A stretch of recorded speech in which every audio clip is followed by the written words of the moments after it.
He tried to fire me for bad performance, but accidentally sent the wrong email to the CEO. The morning Roman told me he was simplifying our stack. My favorite mug left a wet halo on the desk while he smiled with all teeth and no warmth. "You don't need direct access to the raw logs anymore," he said, palms flat, like a cop calming down traffic. "Too many cooks. Dashboards are enough for what you do." For 2 years, I'd lived inside those logs. Timestamps like constellations, event names that made sense only when you learned their dialect. I knew where a drop session usually hid, how an anonymous click turned into a paid account, and when an anomaly was just a Tuesday. The dashboards were pretty, curated, and just truthful enough to lull you. The logs were where truth breathed. "Whose idea?" I asked. "Mine," he said. "I need you focused on the narrative, not the plumbing. You'll thank me." That was Monday. By Wednesday, our activation rate stumbled like it had tripped on an invisible step. I watched the funnel I had babied for quarters tilt 5 degrees out of true, then 10. The trial to paid line developed a slow leak. Nothing dramatic, just a steady trickle that had no business being there. When I pinged Roman to open an investigation, he said he'd already looked and it was a seasonal correction. We had never had a seasonal correction in March. "Make a slide for Friday about how we're mitigating," he added. "Keep it high level." I wrote a list of questions anyway. Where were leads being routed? Why did our UTM breakdown lose a third of its tags overnight? Who decided to lock the dashboard to monthly view, when the whole problem was clearly in the weekly granularity? I went to Lara because Lara always knew things. She refused to meet in a conference room. We went outside to that useless little courtyard with 3 planters and a wind that smelled like wet concrete. "I didn't tell you this," she said, eyes on the planter, "but Roman told me to keep new trials away from you until Monday. He said you're spread thin." "Keep new trials? Away from me?" I repeated, because the sentence didn't compute. "Route them to Den," she said, and her voice had the smallness of someone trying not to be heard by the brick wall. "He said it's temporary." I felt something thin and bright snap behind my eyes. If you remove a person from the intake stream and starve them of leads, their line sags. Then, if you lock views so the sag is all you can see, you get an easy story. A poor performer whose metrics are falling. The kind of story you could tell to a board and keep your bonus. "Thanks," I said. My voice came out steady, which surprised me. Back upstairs, the fluorescent lights hummed like gnats. I opened a client chat to Roman and typed, then deleted, then typed again. By the time I settled on a line, "We need to review lead routing now," an invite landed in my inbox. Performance checkpoint. Friday, 4:30 p.m. No agenda, no participants listed except me and Roman. I stared at it until the calendar squares ghosted across my vision, then clicked away, heart pounding enough that my pulse thudded in my ears. The dashboards were suddenly a hall of mirrors. I wanted to dive into the raw tables and swim through every mislabeled event until I could surface with an incontrovertible answer. Instead, I clicked the little info icon on each chart, trying to reverse engineer the SQL from the descriptions like a dad guessing a recipe. The numbers kept insisting I was doing worse. My hands shook when I poured more coffee. Some of it went onto the desk, the rest onto my keyboard. The sticky M was an instant allegory. At 3:12 p.m., my email dinged. The subject was polite to the point of aggression. Re-performance track. Need this done by Friday. I clicked it without thinking. It took my brain a second to register the addressees, the way a smell arrives before meaning. 2, Marina CC, Irina, our CEO. Then the body of the email unrolled like a receipt. Need to document non-performance. I don't want to get into specifics of lead reroute in writing, but we will keep new volume elsewhere to reduce noise. Also lock dashboards to monthly so variance doesn't confuse the narrative. By Friday, we should have grounds for PIP. This needs to be tight. No surprises. Approvals lined up? I read it 3 times before the heat in my face cooled into something metallic. My screen showed the reflection of a person I recognized only by the collarbone. The first thought was an old feral instinct. Don't make a scene. Save the email. The second thought carried words I didn't expect to think at my age. I'm not crazy. I'm being set up. I didn't answer. I didn't run to Roman's desk either. I sat there with my hands on either side of the keyboard like a prisoner offered the choice to stand or sit, and realizing both are performances. Someone laughed across the aisle. A Slack channel bloomed with celebratory emojis for a feature that was apparently finally out, and for a small, petty moment I wished bugs into every line of it. Den leaned on my cubicle wall. "Got a minute?" I swiveled. Den had the careful, hungry look of a man who read everything as a sign of his future. "You're getting pulled from the onboarding regression," he said. "Roman asked me to take it." "You have bandwidth?" I asked. "Not really, but," he spread his hands. "Manager call." Right, I said. I wanted to dislike him, but what good would that do? Den lived in a world where not obeying a manager's call was more dangerous than being complicit by inertia. When he left, I did the one thing my body seemed wired to do under stress. I documented. I screenshotted the invite. I screenshotted Roman's email. I took a picture of my monitor because I didn't trust myself not to fail at saving the email correctly. I opened a personal notebook and wrote down the time I got coffee because it felt like a line in the sand between before and after. I hovered over reply. Every draft I tried wore outrage like a cheap suit. None of them would help me. I was about to shut my laptop, go outside, and turn into a person who walked around the block counting cracks when another email appeared. From Irina. Subject, FW. Performance track. Need this done by Friday. She had forwarded Roman's message to me. No introduction, no throat-clearing paragraph. Just the one line below the thread. The digital equivalent of a hand on your shoulder in a quiet room. Let's talk. Do nothing except your usual work. The forwarded email from Irina sat on my screen like a flare in a dark ocean. My fingers hovered above the keyboard, but there was nothing to type. Do nothing except your usual work, she had written. No context, no reassurance, no detail about whether she believed me innocent or was simply curious about Roman's methods. But it was more than I had 5 minutes earlier. It meant I wasn't screaming into a void. So I leaned into the one thing I could control.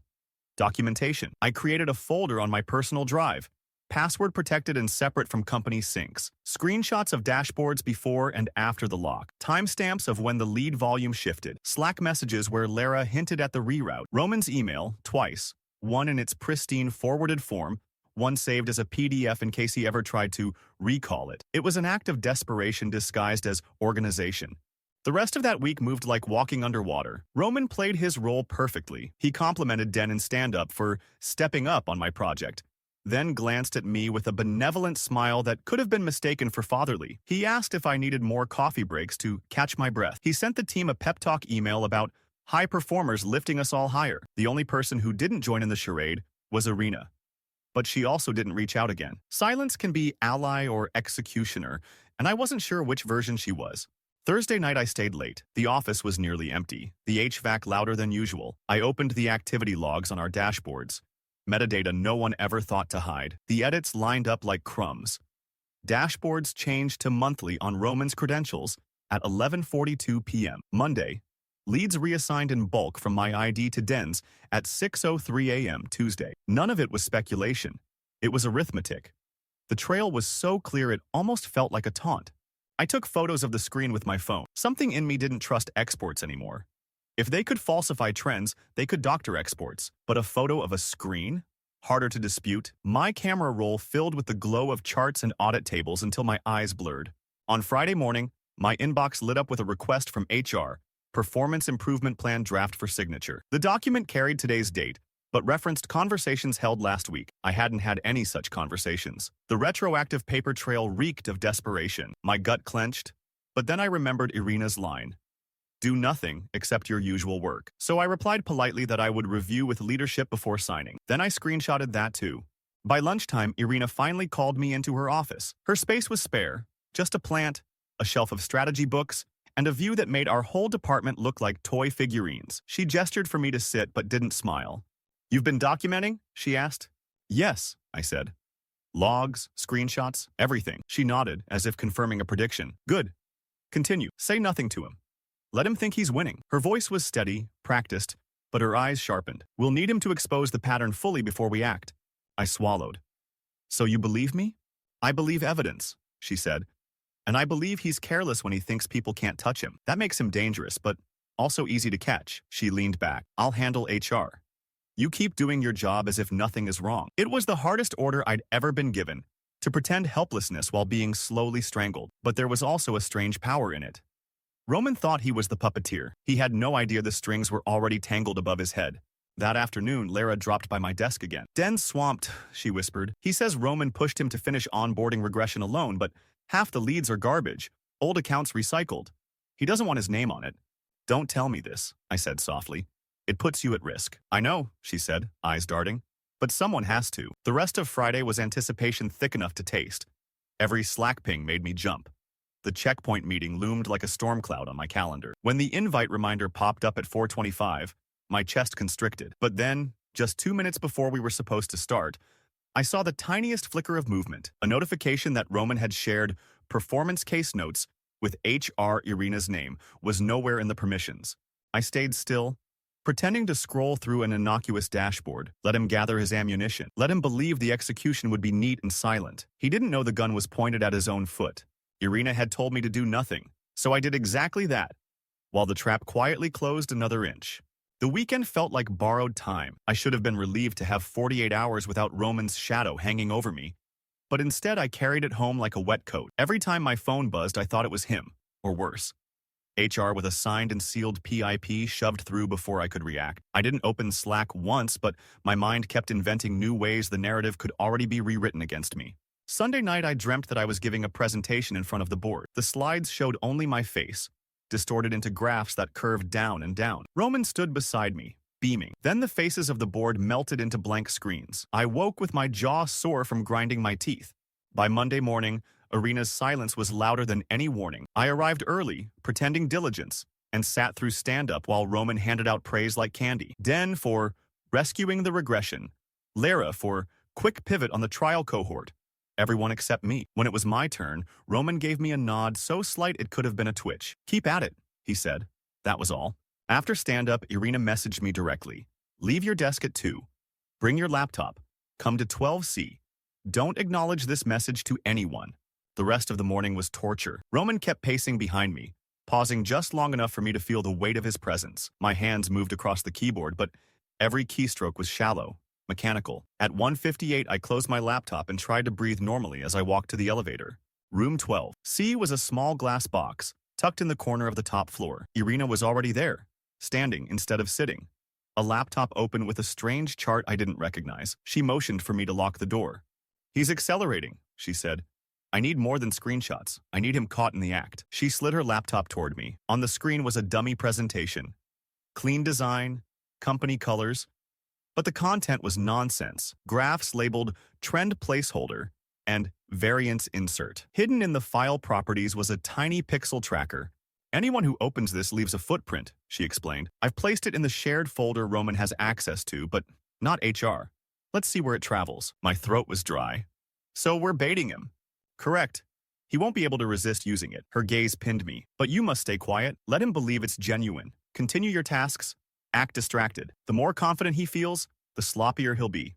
I nodded, though my stomach twisted. Acting helpless while knowing I was the trap was a kind of cruelty I wasn't built for. But what choice did I have?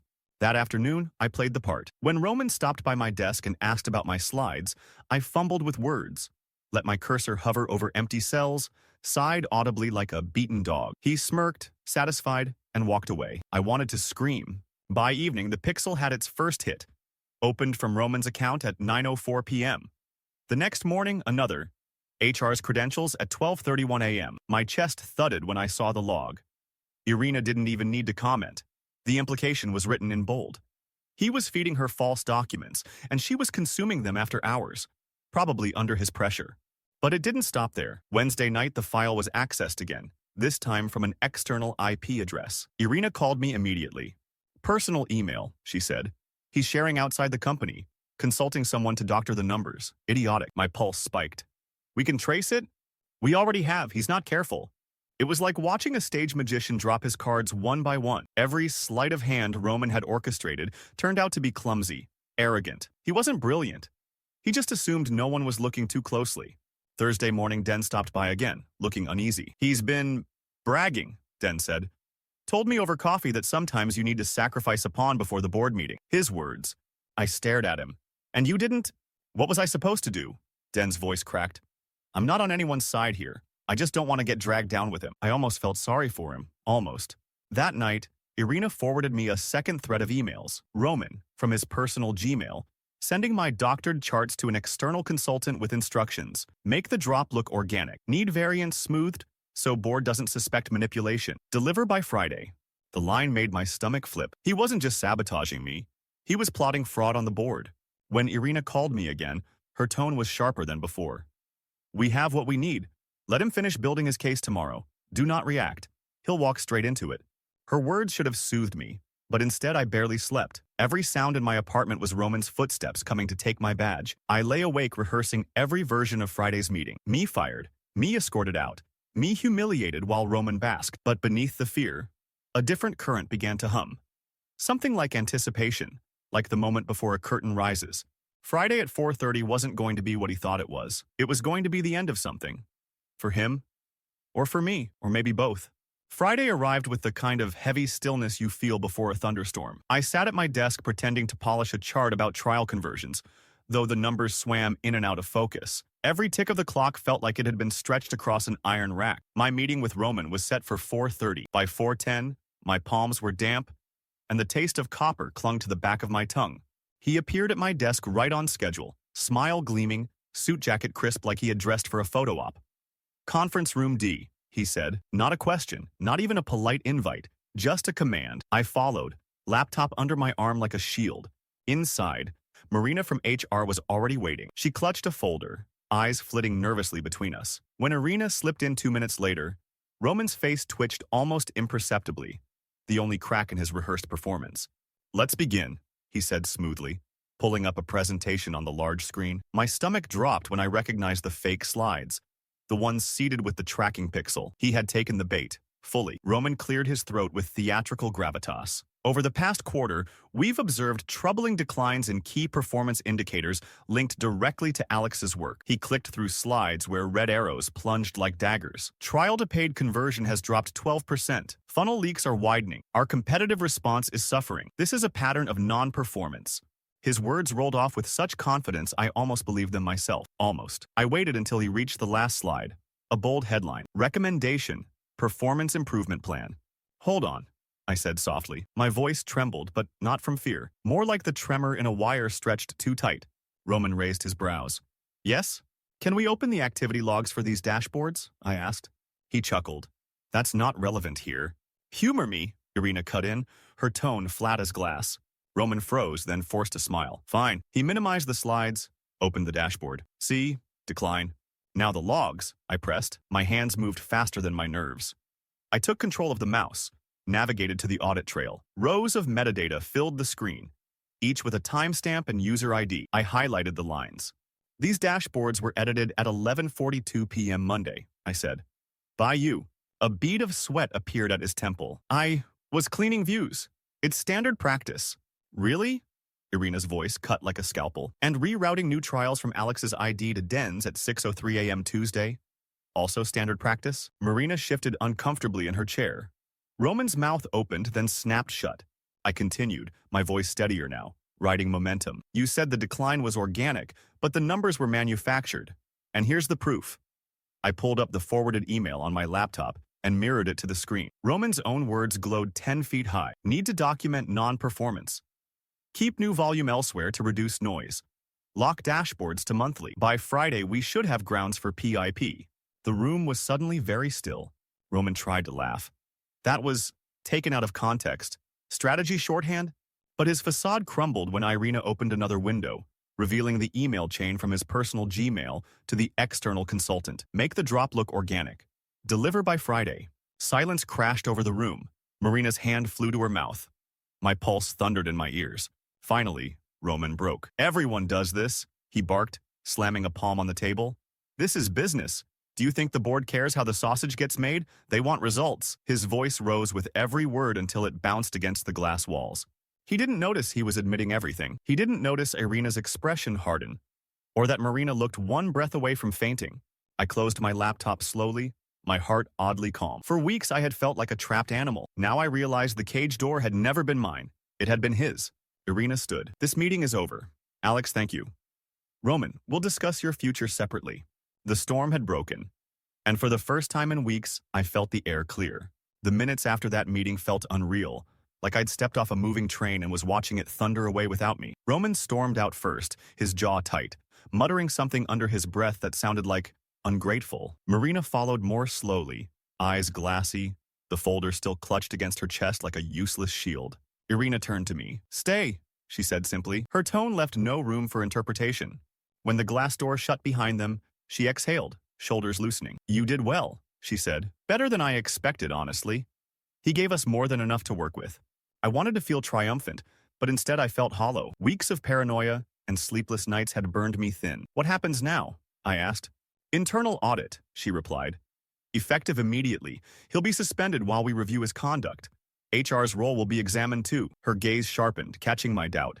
Don't worry, we won't sweep this under the rug.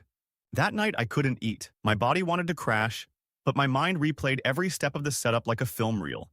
The fake dashboards, the pixel hit at midnight. The moment Roman's voice cracked when Irina interrupted him. For the first time in weeks, I didn't feel crazy. I felt vindicated, and yet the silence in my apartment was so deep it rang in my ears. Vindication is a lonely sound. By Monday, rumors had already started. "Did you hear Roman's out?" whispered someone near the coffee machine. Compliance pulled his badge. Den avoided me completely, eyes fixed on his monitor whenever I passed. Lara, braver, stopped by and muttered, "Good. About time." She didn't elaborate, but her hand brushed mine briefly, a tiny gesture of solidarity. The audit team worked fast. They pulled email archives, Slack logs, even access history for the dashboards. What they found was worse than I imagined. Roman hadn't just targeted me. He had quietly adjusted at least 3 other people's metrics in past quarters. Minor tweaks, enough to make them seem mediocre, while his mentored hires shone. It was a pattern, a strategy. And he'd gotten away with it because no one had ever looked beneath the surface. When Irina called me into her office again, she was holding a thick folder.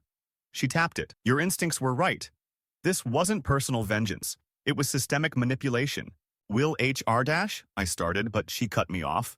"Marina won't be handling sensitive cases again." She opened that doctored deck at 12:31 a.m. "We know Roman pressured her, but she didn't escalate. That's a failure of duty. She'll face consequences." I sat back, a mix of relief and something close to sorrow. Marina had never been malicious, just pliable, but pliability had nearly cost me my career. Then Irina showed me the final piece. Roman's bonus structure. Buried in the fine print was a clause tying a significant payout to demonstrated efficiency improvements, specifically cost reductions in headcount or underperforming units before the upcoming board review. He had turned me into a line item, a sacrifice to feed his greed. I left her office shaking. Anger roared through me, sharper than fear ever had. For weeks I had doubted myself, wondered if I really was slipping, if maybe I wasn't as good as I thought, but it had never been about me. It had always been about his paycheck. The final blow came from outside. The consultant Roman had hired, apparently rattled by the sudden silence, contacted the company through official channels, forwarding the entire email chain. He wanted to protect himself from liability, and in doing so, he sealed Roman's fate. The consultant's testimony matched everything we had tracked. Roman hadn't just plotted my downfall. He had tried to fabricate evidence for the board itself. That crossed into fraud. By Friday, the conclusion was inevitable. Roman's account was locked, his office cleaned out. An all-hands meeting was scheduled for Monday to announce leadership changes. That weekend, I sat alone in my apartment, staring at the city lights through the window. I should have felt victorious. Instead, I felt like I had been through a war no one else had seen. My friends outside work would never understand the quiet brutality of it. The smiling sabotage, the paper trails sharpened into knives. But under the exhaustion, something steadier began to grow. For the first time, I wasn't just surviving. I was ready to fight for more than just my own name. And I knew Monday wouldn't just be the end of Roman's story. It would be the beginning of mine. Monday's all-hands was scheduled for 9 a.m., and by 8:45 the office buzzed like a hive rattled by a stick. People whispered in corners, eyes darting toward the conference hall as if Roman might suddenly reappear. His absence was louder than his presence had ever been. Irina took the stage without slides, without theatrics. "Transparency is non-negotiable here," she began. Her voice carried easily, calm but edged with steel. "Last week we uncovered serious violations of trust and ethics at the management level. Effective immediately, Roman is no longer with the company. HR procedures are being restructured to prevent similar failures in oversight." A ripple moved through the room. Shock, relief, maybe even satisfaction. Irina let it settle before continuing. "I want to acknowledge Alex, who had the courage to raise concerns and the discipline to document them. Without that, the manipulation might have gone unnoticed." Her eyes found mine across the room. For a moment, the buzz quieted into something like respect. Afterward, people approached in small clusters. Some offered congratulations, others awkward apologies. "I thought you were just underperforming, sorry." I nodded, smiled where I could, but the words slid off me. They hadn't lived the night staring at falsified numbers, wondering if I was crazy. They hadn't felt the weight of waiting for the axe to fall. That afternoon, Irina called me into her office again. She closed the door gently, not like Roman had, not like a trap, but like a safeguard. "I don't want to just thank you," she said. "I want to make use of you." She laid out a proposal, a new role, team lead for analytics, authority to design transparent processes, independent audits of metric changes, and direct access to her for disputes. We need someone who can spot cracks before they widen. Someone the team trusts. My throat tightened. Part of me wanted to refuse to crawl back into anonymity, but another part, the part Roman had tried to crush, sat up straighter. On one condition, I said. We publish a post-mortem, company-wide. No vague leadership changes. People need to see what went wrong and how we're fixing it. A smile tugged at the corner of her mouth. Agreed. The post-mortem went out later that week. Clear, factual, no euphemisms. Screenshots of audit trails, policies revised, commitments listed. It was the opposite of Roman's shadow games. For the first time in months, I breathed without second-guessing the air.